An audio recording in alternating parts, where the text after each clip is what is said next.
to my channel 6 to 10th NCERT math solution. आज हम देखने वाले हैं 7 से विभाज्यता, यानी कि 7 से कोई संख्या कब विभाजित होती है। ठीक है, यदि जैसे यहाँ पे है,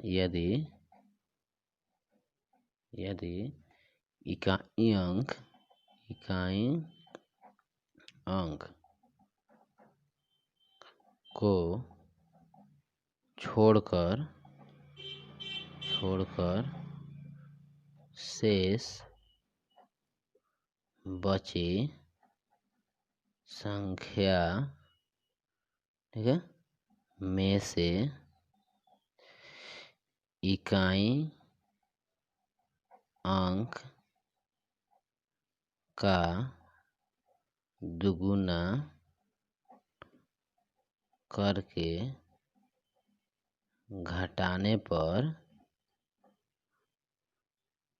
बची संख्या 7 से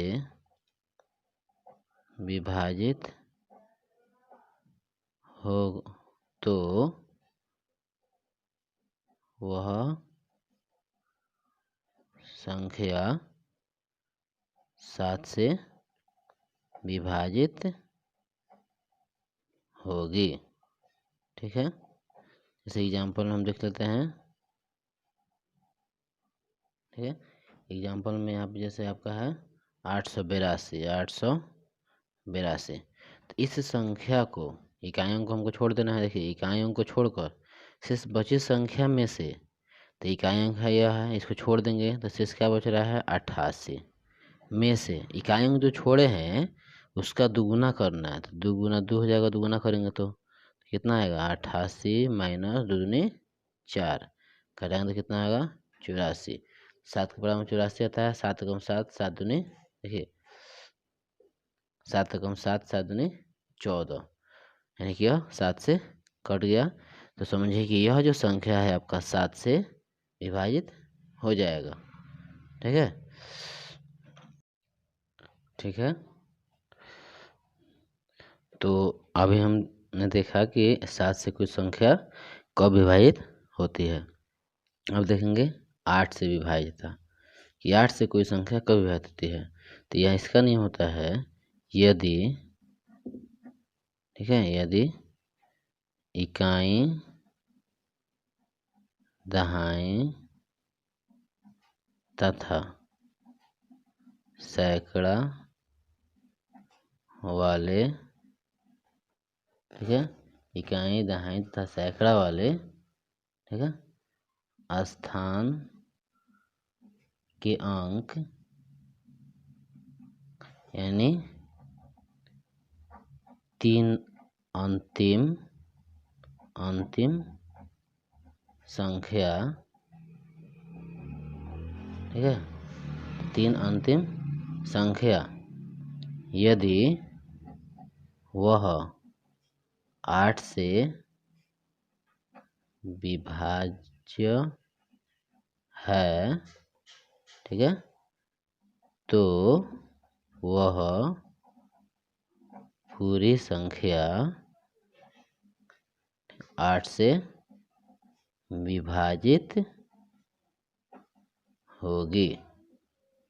ठीक है, यानी कहा जाएगा कि 8 से कोई संख्या तब विभाजित होती है यदि उसके सैकड़ा दाहिनी और इकाई के अंकों से जो बनी संख्या होती है अगर वो विभाजित है। तो जैसे एग्जाम्पल में हम ले लेते हैं, ठीक है, लास्ट में हमको 2 अंक, यहाँ 3 अंक हमको कटना चाहिए। जैसे इतना बड़ा संख्या है 6, 7, ठीक है, 4, 2, 5, 4।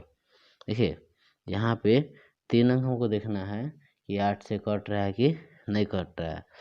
ठीक है, तो यह संख्या हम लोग को जैसे 3 अंक जांचते हैं, और यह 3 अंक कट जाता है तो 8 से कट जाएगा। ठीक है, जैसे दिया है, अगर इसको अब देखिए यहाँ पे 3 अंक लेते हैं तो 8 तिरका 24, तो 14 तो 8 के टेबल में आएगा नहीं, तो इसको हम एक अंक और बढ़ा के देख सकते हैं। जैसे यहाँ पे अगर इसको लेते हैं तो 8 छक्का 48, 2 बचा, 8 तिरका 24, तो यहाँ पे अगर 8 डाल दें तो हमारा ये जो संख्या है 8 से विभाजित है। इसका मतलब आप इतना 3 अंक इसको लेकर देख लेना है, बाकी सब तो और ये 3 अंक आपका 8 से पूरा पूरा अगर विभाजित हो जाता है, भाग चला जाता है, तो इतना बड़ा जो संख्या है आपका वो 8 से विभाजित हो जाएगा।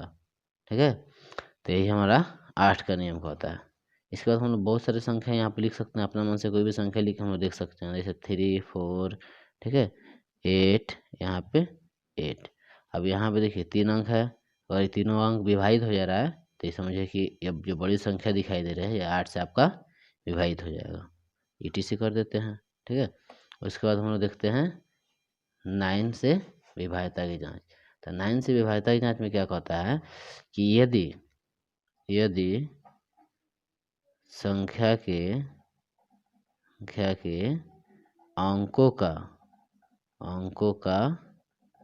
ठीक है योग फल, ठीक है, संख्या के अंकों का योगफल 9 के गुणज हो। ठीक है, 9 के गुणज हो, यानी कि 9 के पहाड़ा में आता है। ठीक है, तो वह संख्या 9 से विभाजित होगा। ठीक है, सिंपल सा है, कोई भी संख्या ले लीजिए। ठीक है, जैसे कि 1 8 9। अब इसको हमको देखना है कि ये 9 से विभाजित है कि नहीं है। एग्जाम्पल में तो इसको जोड़ेंगे, 8 1 9 9 9 18, यानी कि आप इसको 9 से काटते हैं तो 9 से आपका विभाजित हो जाएगा।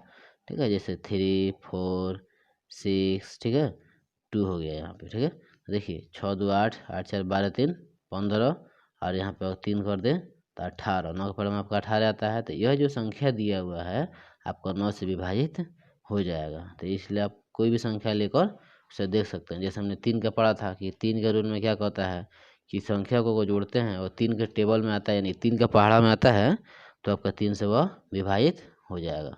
ठीक है, उसके बाद हम लोग देखते हैं 10 का नियम। तो 10 का नियम आपका सबसे आसान है। ठीक है, जैसे कि जिस संख्या के ठीक है अंत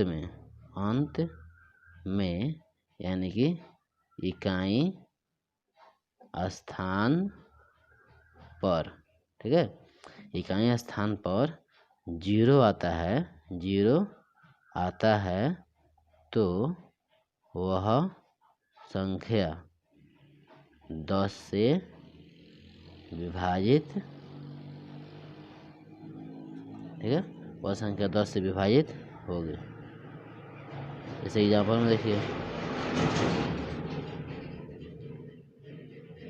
यहाँ पे कोई भी संख्या लिख लीजिए, कोई भी संख्या कितना बड़ा क्यों ना हो, बस इसके लास्ट में अगर 0 आप डाल देते हैं तो यह आपका 10 से विभाजित हो जाएगा।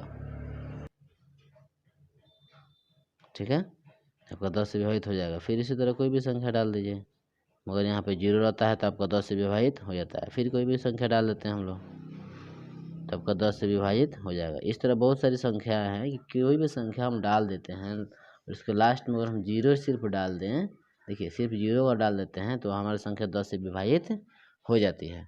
ठीक है, 11 से विभाज्यता। 11 से विभाज्यता क्या कहता है कि कोई दी हुई संख्या है, ठीक है, कोई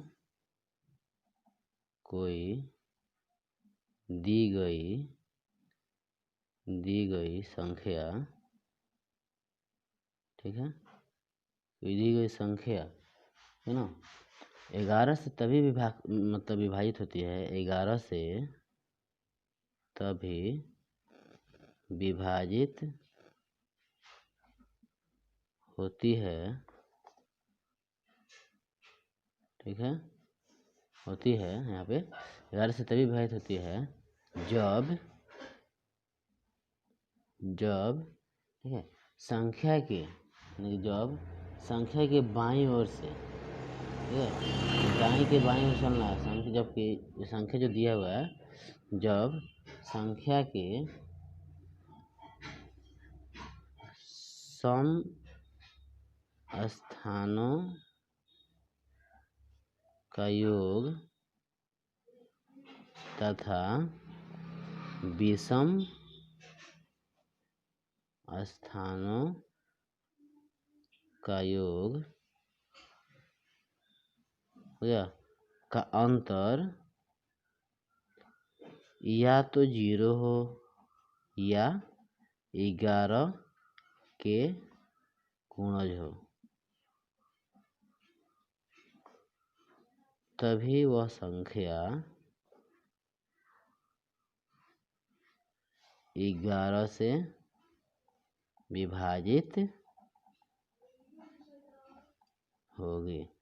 अब कैसे होगी उसको हमको देखना है। मैंने कहा जा रहा है कोई दी गई संख्या 11 से तभी विभाजित होती है जब सम स्थानों का योग तथा विषम स्थानों के, यहाँ पे क्या होगा, विषम स्थानों के योग का अंतर या तो 0 होगा या 11 के गुणज होगा, तभी वह संख्या 11 से आपको विभाजित होगी। ठीक है, अभी कैसे विभाजित होती है थोड़ा इसको भी हम लोग देख लेते हैं।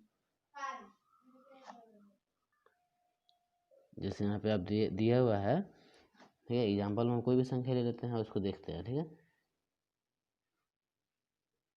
8 0 8 0 1 और यहाँ पे 6 4 5 9 1 यहाँ पे लिख दिए। अब देखिए 1 2 3 4 5 6 7 8 लिख दिए। यहाँ पे जो सम अंक है उसको पहले हम लोग को जोड़ देना है।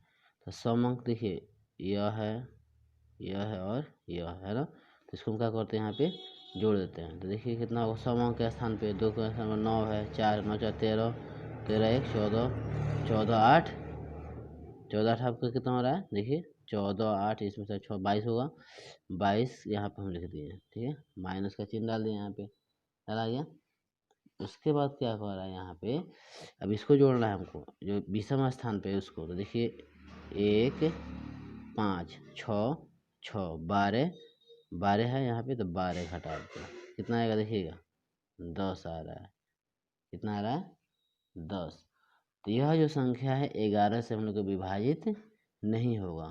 ठीक है, तो लिखेंगे यह 11 से विभाजित, यह 11 से विभाजित, ठीक है, नहीं है। ठीक है, वैसे ही हम दूसरा कोई अगर ऑप्शन ले लेते हैं, ठीक है, जैसे कि आपका हो जाएगा यहाँ पे, तो हमने 3 एग्जाम्पल यहाँ पे लिख दिया। ठीक है, देखिए यहाँ पे है, इसका तो हम लोग निकाल के देख चुके हैं 11 से विभाजित नहीं है। यहाँ पे इसको हम क्या करते हैं, जोड़ते हैं। तो सम अंक वाला पहले जोड़ते हैं, 4 है, ठीक है, और इसके बाद से 8 अच्छा 12 12 9 21, तो यहाँ पे हम क्या लिख दिए 21 लिख दिए। अब माइनस, अभी देखिए 5 और 2 7 और 3 10, और हम घटाते हैं तो क्या आता है 11। इसका मतलब आपका जो यह है 11 से आपका विभाजित टोटल हो जाएगा। ठीक है, उसके बाद से हमको इसको अगर हम हल करते हैं यहाँ पे, देखिए समांक पर यह है, फिर दिया हुआ है, फिर समांक पर यह, फिर समांक पर यह, यानी कि सम स्थान पे दिया हुआ संख्या। तो 6 7 13 13 6 कितना होगा देखिए 13 6 आपका 19। ठीक है, 19 और 2 21, तो 21 हो गया, माइनस का चिन्ह। फिर भी समांक जो छूटा हुआ है, तो 9 और 9 18, देखिए यहाँ पे भी 21 आ रहा है, 21 आपको कितना माना है 0। तो यदि घटाने पर 0 आए या 11 आए, तो यह समझिए कि आपका यह जो संख्या है, इतना बड़ा जो संख्या आपका दिखाई दे रहा है, आपका 11 से विभाजित है।